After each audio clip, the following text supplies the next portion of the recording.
This is part of a project, a collaboration between Cavan Arts Office and Cavan County Library Service to just raise awareness of our beautiful, fantastic historical surroundings, particularly Knockbride, of which the Corleck Head is a very important part. It started off, we had a meeting in December with Katrina, the arts officer, and Katrina's here today. She wouldn't come up here tonight. She put all the duty to me. We had a workshop with Noel Monaghan, the poet, our renowned local poet who is also here. He conducted a workshop, creative writing workshop, of which we will see the results later on in the year. I'm delighted tonight to welcome my colleague, Johnston. Johnston and I have worked together for many, many years. Jonathan first gave a lecture here in 2010, is that right? For Bailiff 400, and he gave a talk on Tom Barron. That led him to research and write his book, this here, Gentleman and Scholar, on Tom Barron, which was published in 2012 and launched here to a packed house in 2012 in June. Tom Barron, it's apt that Jonathan is the author of this book and that he's also giving the lecture, because Tom Barron he recognised the Corleck Head as an important historical artefact, and he mediated with the halls of Dramaig and convinced them to get the Corleck Head into the National Museum of Ireland, where it stands at the moment. There's also an excellent replica in our museum, local museum in Ballygame, if anybody would like to go and see it. Also, there are a few copies of Jonathan's book. I think he brought a few copies with him. If anybody didn't manage to get it, they'd like to buy it, he's doing a great discount. So it's fantastic to see such a big crowd here. I knew we would get a good crowd, but I didn't realise we'd have such the interest that we have. I'm delighted to see you all, and I'll pass you over to Jonathan now. Good evening and welcome. Again, that is a lovely painting and very, very apt that it should be here tonight. I just have to excuse the psychedelic slides. maybe somehow in keeping with ancient warriors, and that I don't know, but just before I begin, I'd like to acknowledge the work that was carried out by Tom Barron, who was for many decades personally researched and explored East Cavan's ancient history. Ultimately, this talk aims to perpetuate his enthusiasm for the subject. And regarding his own research, Tom Barron stated, "I can claim to be very fortunate in that fate has dealt to me many valuable clues which help me to understand our ancient history. Echoes from the past have spoken to me by way of folk tradition and the mysterious artefacts which surface from time to time. As well, there are many forts on our landscape in which dwelt important people, long forgotten, some of them kings of Ireland. The terrain of East Cavan has therefore been to me a most significant document." Tonight we'll delve a little into the mysterious, if not somewhat enigmatic world of the ancient past.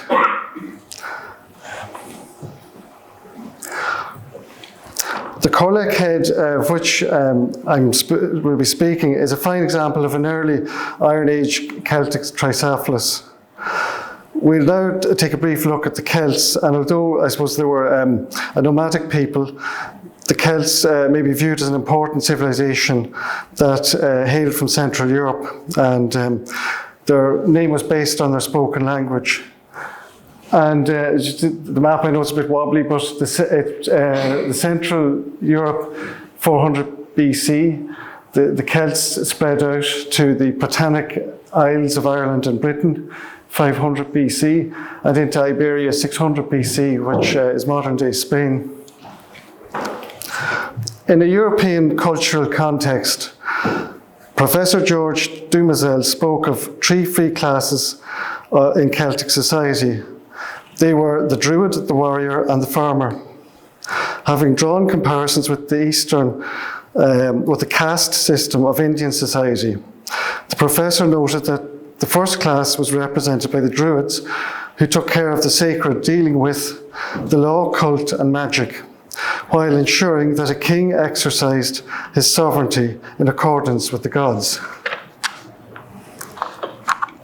Class 2 was the warrior who dealt with matters through the use of force, both in war and the protection of the community. And included in Class 3 was farming, growing of crops, and human fertility. Therefore, when nature worked in harmony, society could be considered to be at peace. An important aspect of Celtic civilization was its artistic expression. The Corleck Head was carved in a style known as the Latin style.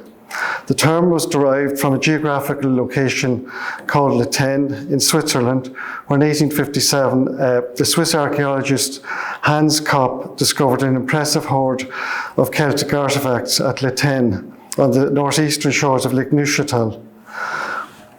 Laten art dates to the 5th century BC, and during the late Iron Age period was easily recognized by its spiral and circular imagery, as you've got some circular imagery in the painting here.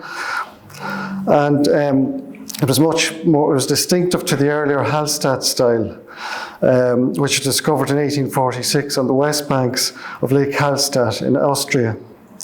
The Hallstatt art form dated into two categories, firstly around 1100 BC and then 1000 BC. And secondly, from 800 BC to 700 BC. Its art form is generally geometrical in design and can culturally be termed as late Bronze Age to early Iron Age. The Killycluggan stone in West Cavan is a fine example of a stone with Latin design, with the circles.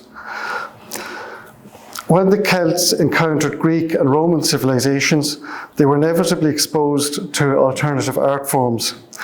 In 390 BC, the Celts daringly sacked Rome, and in 290 BC, they attacked the Greek sanctuary at Delphi, and these battles placed them in direct confrontation with the emerging classical world. In the centuries which followed, archaeological discoveries would reveal that the Celts were not only skilled in craft work, but they were also wealthy, as can be observed by their ceremonial torques and jewellery. From 58 BC, Julius Caesar began a campaign which led to the complete annexation of the once Celtic stronghold that stretched across Europe. By 31 BC, the Romans' relentless advance and the dominance of the Roman Empire had the effect of pushing the Celts to the very edges of Western Europe. Ireland, being geographically on the fringe of Western Europe, would become one of the last surviving centres of Celtic culture and power. The history of an area can be explored through its topography, place names, archaeology, literature and oral tradition. In the parish of Knockbride, the townlands of Corleck and Drumaig are positioned amongst a range of hills which run through Virginia towards Cootehill, and they're collectively referred to as Slieve Trina G. That is the hill of the tree gods. The name Slieve Trina G is believed to have been a reference to the tree gods of craftsmanship, which we'll look at shortly. Hogan's Amnasticon tells us that the term Slieve indicates a mountain, hill or heathland. The range known as Slieve Trina G also forms a part of a hill range known as Slieve Gwara, that is the hill of the generous cow goddess, alias Slieve Bogara, which belonged to the Galenga tribe. They were a tribe who inhabited the baronies of Castlerahan, Clanquay and possibly Tullygarvey. And cow worship would appear to have been quite common in Celtic Ireland. Further south in County Meath, you have Bruna Banya, which means the other world of the cow goddess. And cow worship was also prevalent in countries such as Egypt, where the cow was worshipped as the goddess Hathor. Incidentally, I suppose it would appear that there were more than a passing connection between early Egyptian culture and Celtic Ireland. The discovery of the Faddan More Psalter with its use of papyrus-lined cover confirms that links were established with Egypt. In East Cavan, evidence points to the parish of Knockbride as having been a place of importance in pre-Christian Breffni. Evidence in terms of place names and antiquity would include the parish name itself, Knockbride, that is Bride's Hill, the Lost Bridget stone, an artefact, the dismantled mound with its cruciform chamber on Corleck Hill, the so-named Corleck idol with its associated deities, and many other artefacts which provide us with a compelling picture of Cavan's ancient past.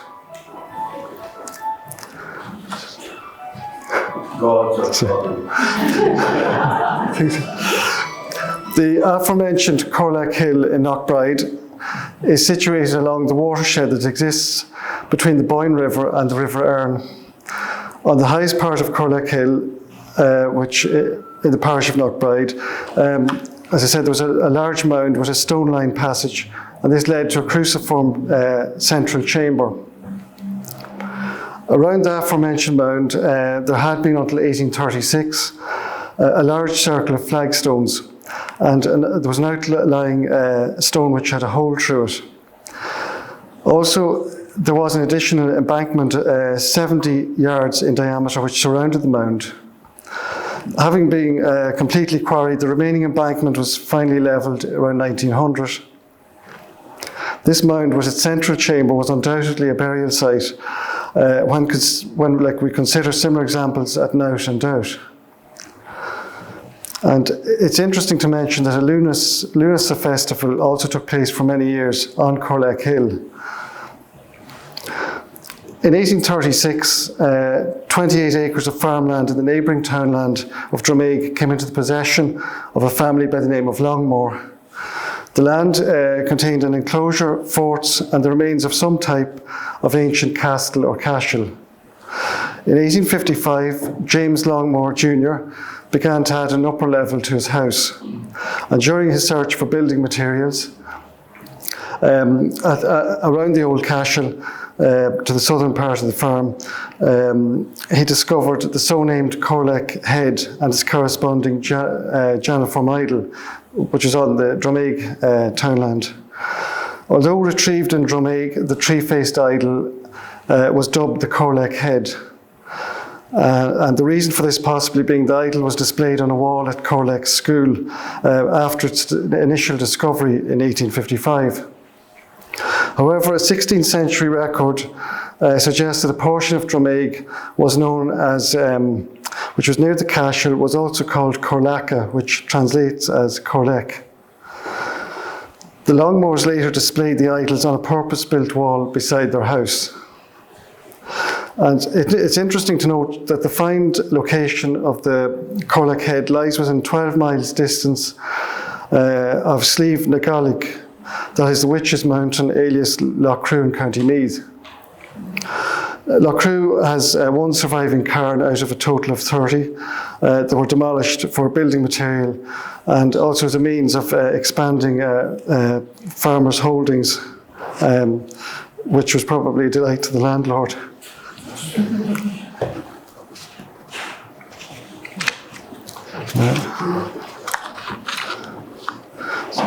Until 1865, the group of idols were said to have remained on the high wall at Longmore's, and in the same year, the Longmores sold the lease of the farm to Thomas Hall.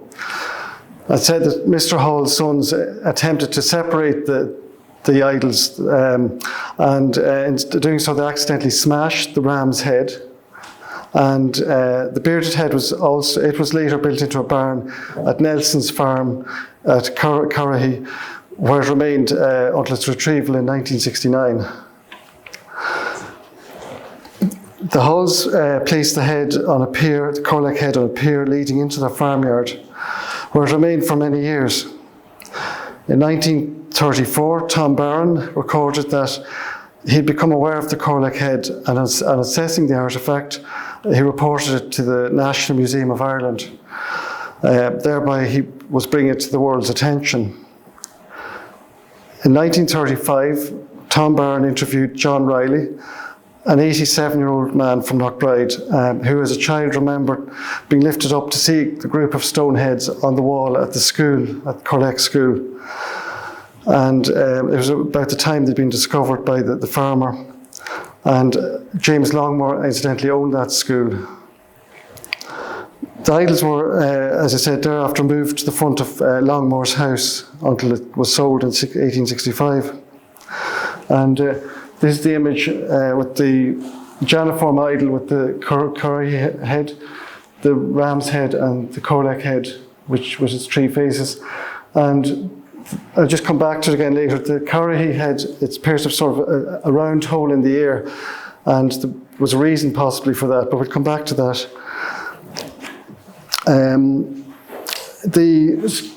This drawing by Bill Richards was based on a similar shrine discovered at Mirror in Yorkshire.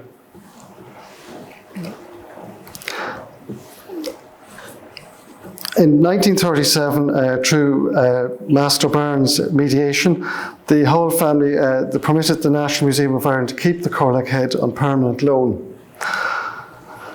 And in the same year, Dr. Adolf Maher, a former director of the National Museum, in a presidential speech to the Prehistoric Society of England, said that the Corleck Head, he described as being certainly the most Gaulish-looking sculpture of religious character ever found in Ireland. This, I think, it's an important map because although we can't see it very well here, but Tom Byrne put this map together and he identified all the important locations from his interviews with people in the 1930s. So he identifies where the Corleck Head was found, where the Janiform idol was found, where the passage to the tomb was, where the cashel was. They're all on the map. I think that's a very important map because otherwise there's not always a lot of information to go on.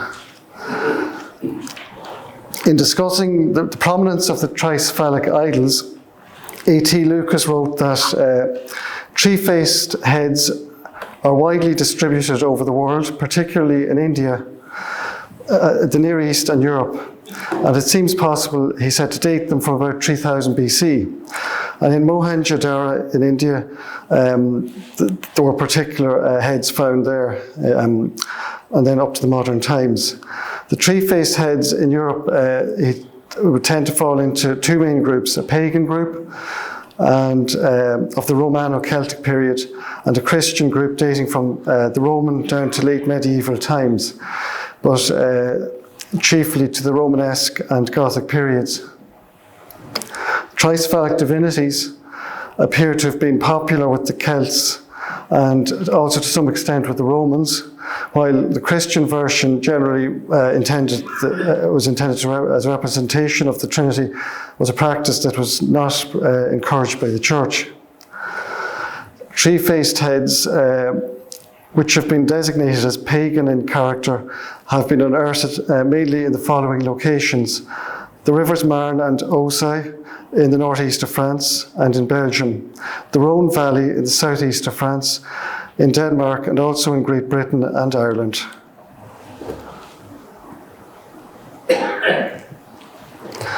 This artefact, called the Gleesburg Head, was found in Jutland by two girls who were playing in a sand pit sometime between the years 1870 and 1880.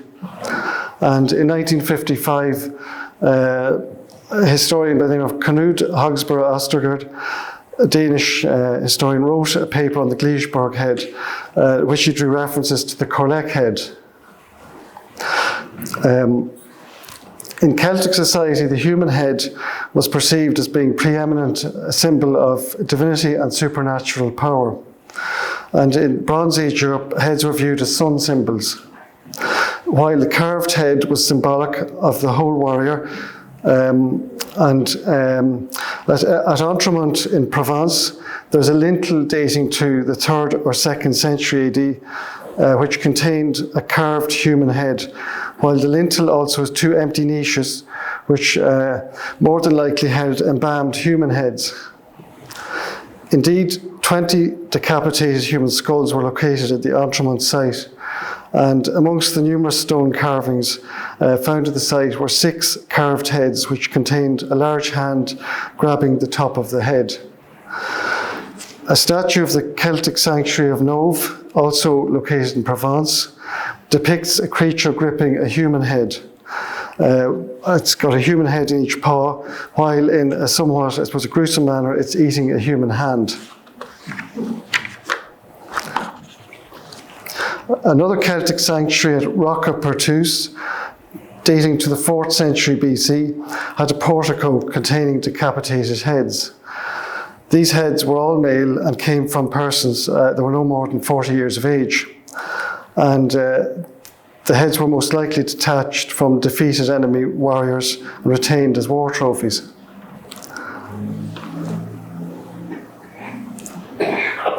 The Greek historian Diodorus Siculus, who lived between 90 BC and 30 BC, said of the Celts, "When their enemies fall, they cut off their heads and fasten them about the necks of their horses and carry them off as booty, singing a paean over them and striking up a song of victory. The heads of their most distinguished enemies they embalm in cedar oil and carefully preserve in a chest, and these they exhibit to strangers."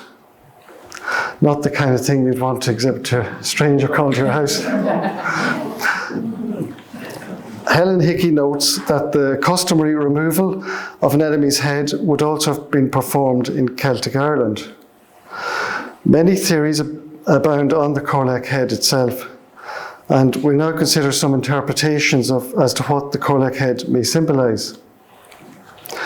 One concept deduces that the artefact served as a representation of the god named Lu, and it's appropriate to see some corn with the festival of Lunasa growing around the Corleck Head there. Until 1831, a Lunasa festival was observed annually on Corleck Hill, usually on the last Sunday of July, first Sunday of August. This was a harvest gathering festival, and it's conceivable that the stone head would have been displayed on a pillar for the occasion. The stone idol may have been placed on a pillar to serve as a phallic symbol of strength and fertility.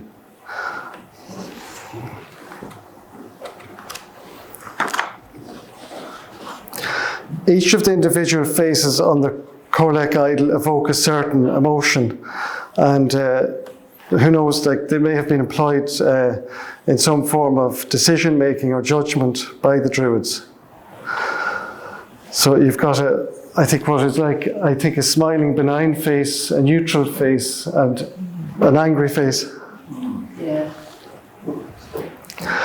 Marie-Louise Saugested, writing in her book Gods and Heroes of the Celts, provides an interesting description of a Celtic sanctuary which captures something, I think, of the ritualistic nature of the Celts.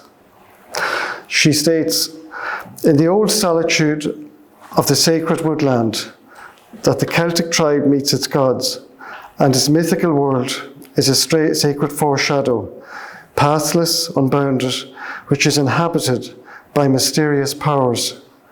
A world which is indeed our world, but pregnant with many other worlds. There are 2 camps, the camp of men and the other camp. In the other camp are the supernatural powers. There are 2 dominant types, the male type and the female type. The female type is that of the mother goddesses type, of seasonal feasts, animal goddesses, mothers and teachers, incarnation of natural forces of fertility or destruction." And the Corleck Head itself may have been viewed as an incarnation of destruction, both destruction and fertility. In terms of destruction, a 15th century faience names Drumaig as Drumaiga, which could be translated as the Hill of Death. In 1989, an investigation by the National Museum of Ireland was being carried out into bog bodies, and records that turf cutters in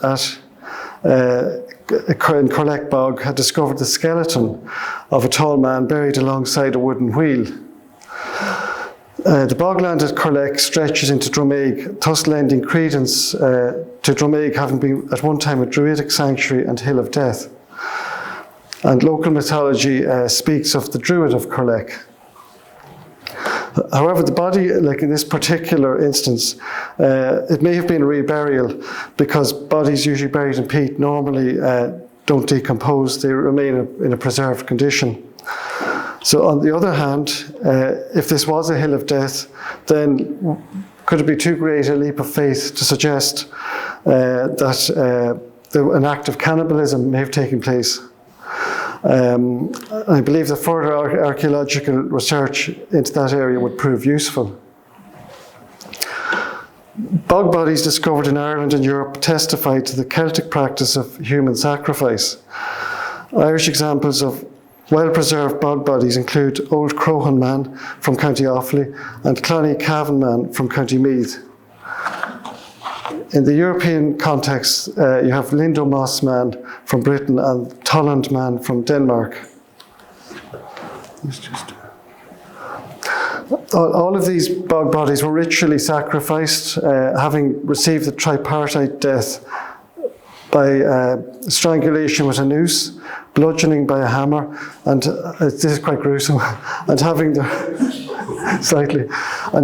their throat slashed before being thrown into a bog. And each of these individuals which were found, these bog bodies, they all appeared to have been persons of noble birth. They weren't accustomed to heavy work, and they were most likely Celtic kings. In particular, they were said to have incited they had incited the anger of their subjects. Maybe prosperity had decreased, or crops failed, or a plague had struck, and therefore it was the ruler that got the punishment, as it were. And so they were sacrificed. Large-scale examples of human sacrifice also occurred in continental Europe. Just out of interest, at Herxheim in Germany, they found a small village of about 100 people. This is going a little bit off, but they discovered that there was over 1,000 bones which had axe marks on them, and they come from some 250 miles from where those people were living. But it's just bearing in mind, this was predating, like this was going really early, Neolithic, and a lot of these people may have migrated with these as Celts into other countries like across Europe. The Celtic Gunderstrop cauldron, which was retrieved in a bog, from a bog in Germany, contains images of kingship and sovereignty rituals, as well as references to human sacrifice. So each aspect of the triple death was in all probability an offering to specific gods. The Druids also worshipped gods. There was 3 gods of fertility, and these gods were Isus, a god that required that a victim be strangled; Tyrannus, the god of thunder and rain, who demanded death by battering or fire; and Teutates, a god who required that a victim be drowned in a liquid. And then you're kind of thinking about the 3 faces on the Corleck Head. Could they have represented some of those gods? It makes it a little bit more scary, I think. So incidentally, human and animal sacrifices are also recorded in the annals of the Four Masters as having taken place in Cavan at Maeshlacht. There was sacrifices to the corn god Crumcruach. So if there was a bad crop failure, it wasn't a good place to be living there. Folklore also relates that Druids in Kildrum Sheridan, not too far from Cootehill, would carry unwanted babies in a creel to the Black Lake and proceed to throw them into the depths of the loch, which not very pleasant. And thereby that would add credence to what Tom McIntyre's assertion that the lakes of Cavan are haunted.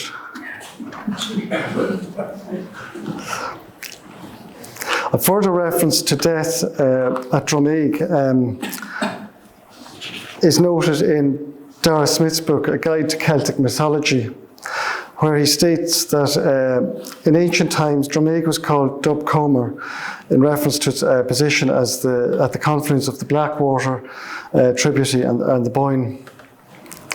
And there was a curse said to have been associated with the hill until the 19th century, and it may have been attributed to the death of Orchid MacMedden, the king of Tara, who was slain at Dubcomer by his grandsons, the Three Collas. Another theory is that the Corleck Head may have been a representation of the three gods of craftsmanship. They were Cavan the smith, Luke the wright, and Credan the soft metal worker. And significantly, this would suggest that there's a link between pre-Christian Bridget and East Cavan. Bridget was the goddess daughter of the Dagda, chief god of the Tuatha De Danann.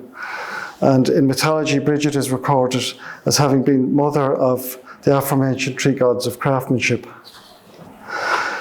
In addition, during ancient times, a Bridget head and shoulders idol carved from stone was worshipped as a triple deity in East Knockbride. But when Christianity arrived in Ireland, the Bridget sculpture was hidden in a dolmen until the 19th century. When it was retrieved, it was erected on the local church, where it was popularly known as St. Brede of Knockbride. However, around 1848, the local priest removed the Bridget stone and took it away in a gig. He was going to have it placed on his own church in West Knockbride, but it was said that the stone eloped the cart and hasn't been seen since. The stone wasn't for moving, it seems. And this is another interpretation of the Corleck Head with the Bridget stone above it and the Janiform idol beneath it. It's drawn by Bill Richards, and it's placed over what is described as a temple door. This is an imaginative interpretation. And there are also other heads represented. There's also, I don't know if you can see, there's a small little head, which was the Corleck Head, and it had large eyes and a benign smiling face. And then there was a little horse believed to have been a representation of Epona, or Waka of Ardwaka.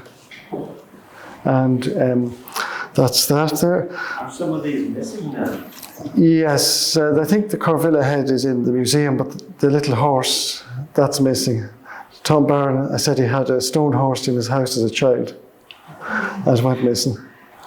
The Janiform structure, does that refer to the faces facing the opposite way as Janus?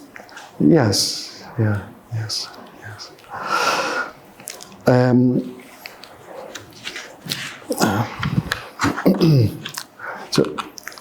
So I suppose until conclusive evidence is unearthed, it would be impossible to draw a definite conclusion as to what the Corleck Head and the associated deities may truly mean. So for anyone, as I think Fiona mentioned, that there is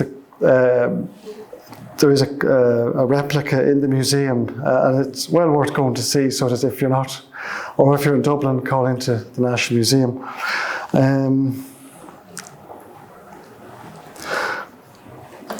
Now, this is an image of at Dromaig, the Druidic sort of site, and I may have to just go over to actually go to read it here. This is on this side is there's the tomb, the portal tomb, where various objects were hidden, which is under A, which is over this end. There's a Corbel temple, which were associated with the three gods of craftsmanship, the cashflow enclosure, and the sort of a tomb. And there's the pillar, which is a phallic symbol with the Corleck Head above it. And it's said to, the water is said to, it's a symbol of the Great Mother Earth and mating with the symbol of the Dagda. That's what that is.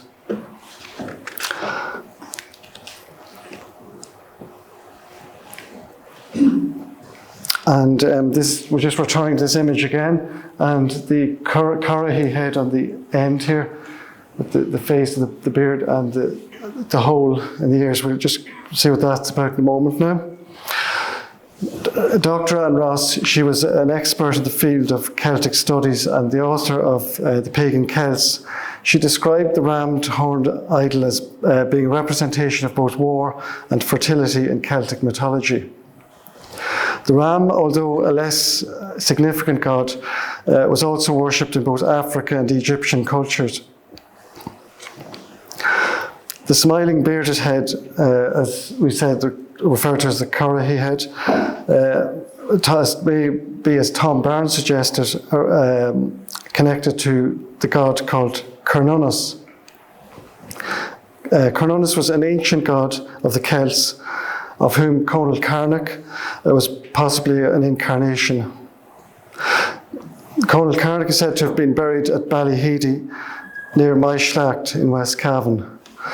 He was a hero god of the Ernai people, and they were said to have been one the same as the Firbolg, who were descendants of the Muncher Nemid race who abandoned Ireland, whose later descendants returned, having first settled in Greece, came back to Ireland as the Firbolg.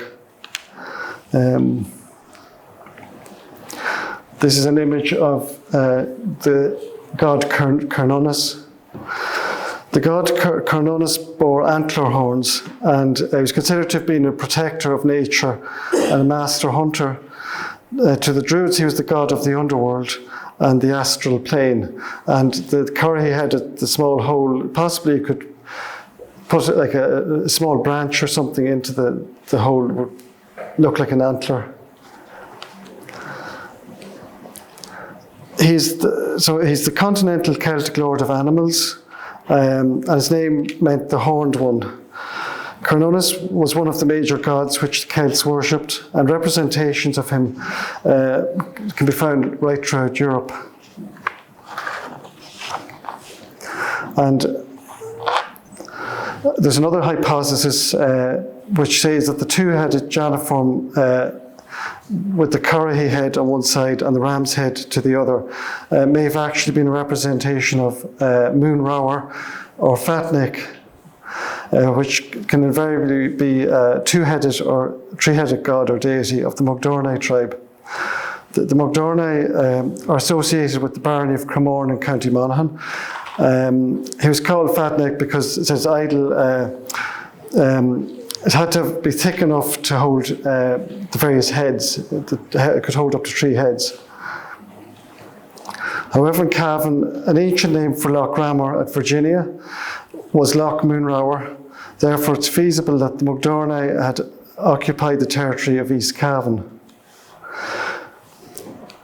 Other than its association with Moonrower, Loch Ramor is also said to contain the fabled serpent of fights, who's said to have surpassed all the fights of the world. Of course, there are, I suppose, many more aspects to East Cavan's antiquity, for which we'd need, I think, several talks to go through everything. But I have it in mind, for the last number of years, I've been putting together unwritten works by Tom Byrne and sifting through those in the hope that maybe at some point to do something with them. So maybe welcome you back for that. So just to conclude, I'm going to read a poem by Seamus Heaney, which I think is quite apt. It's called January God, and I'll just read that now, just before we conclude. Then I found a two-faced stone on burial ground, god-eyed, sex-mouthed, its brain a watery wound. In the wet gap of the year, daubed with fresh lake mud, I faltered near his power, January God. January God, who broke the water, the hymen with its great antlers.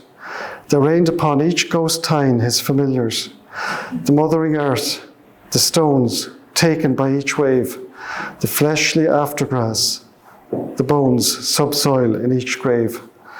Thank you.